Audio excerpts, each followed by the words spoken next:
Welcome to Infant India's Education World. अस्सलामुअलैकुम बच्चों, कैसे हैं आप सब। उम्मीद करती हूँ खैरियत से होंगे। आज का हमारा मज़मून है वाहिद और जमा। ये बहुत आसान सा ग्रामर है, लेकिन जिनको सही से नहीं पता होता तो उससे बहुत मिस्टेक हो जाती है। तो इसके लिए आज हम सीखेंगे वाहिद और जमा, और देखेंगे कि हम वाहिद को जमा में और जमा को वाहिद में किस तरह तब्दील कर सकते हैं। तो चलिए शुरुआत करते हैं। वाहिद मतलब एक। जब किसी एक शय या चीज़ की बात करें तो वो लफ्ज़ वाहिद होगा। मतलब कि जब हम किसी एक ही चीज़ की बात करें तो वो वाहिद होगा, और जब एक से ज़्यादा बेशुमार शय की बात की जाए तो वो लफ्ज़ जमा होगा। अगर आसान लफ्ज़ों में कहा जाए तो वाहिद मतलब एक और जमा मतलब एक से ज़्यादा। जब हम किसी एक चीज़ की बात करेंगे, कोई भी चीज़ हो वो लेकिन एक ही है, तादाद उसकी एक है, तो वो वाहिद है। और अगर हम दो तीन चीज़ों को मिलाकर बेशुमार चीज़ों को, यानी तादाद में जो एक से ज़्यादा हो, उसकी बात की जाए तो वो लफ्ज़ जमा में शामिल होगा। तो चलिए हम कुछ मिसाल के तौर पर देख लेते हैं। मिसाल है यहाँ पर हमारे पास, वाहिद में लिखा है लड़का और जमा में लिखा है लड़के। लड़का मतलब एक, और अगर लड़के कहा जाए तो इसका मतलब है कि वहाँ पर एक से ज़्यादा लड़के मौजूद हैं। उसके बाद वाहिद में है परिंदा और जमा में है परिंदे। परिंदा मतलब एक, यानी कि वहाँ पर कोई एक ही परिंदा मौजूद होगा तो परिंदा, लेकिन जब वहाँ पर एक से ज़्यादा होंगे तो वहाँ पर होगा परिंदे।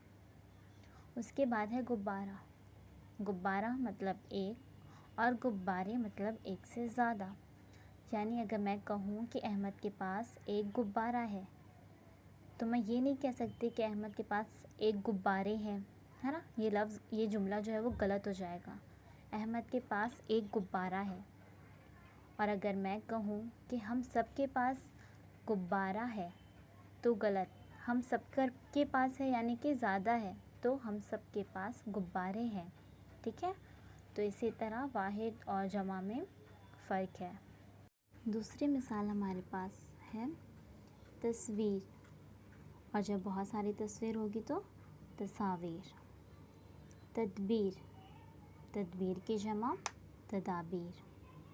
हुर्फ यानी कि एक ही हुर्फ, और हुर्फ की जमा हुरूफ। उसके बाद हाल, और हाल की जमा हालात। समझ में आया बच्चों। एग्ज़ाम में आपके पेपर में वाहिद और जमा, इसके लिए 2 मार्क्स के क्वेश्चन ज़रूर आते हैं। कभी आपको वाहिद दिया होता है और जमा लिखने के लिए कहा जाता है, और कभी जमा दिया जाता है वाहिद लिखने के लिए कहा जाता है। दोनों ही बहुत आसान है, आप आराम से और आसानी से लिख सकते हैं।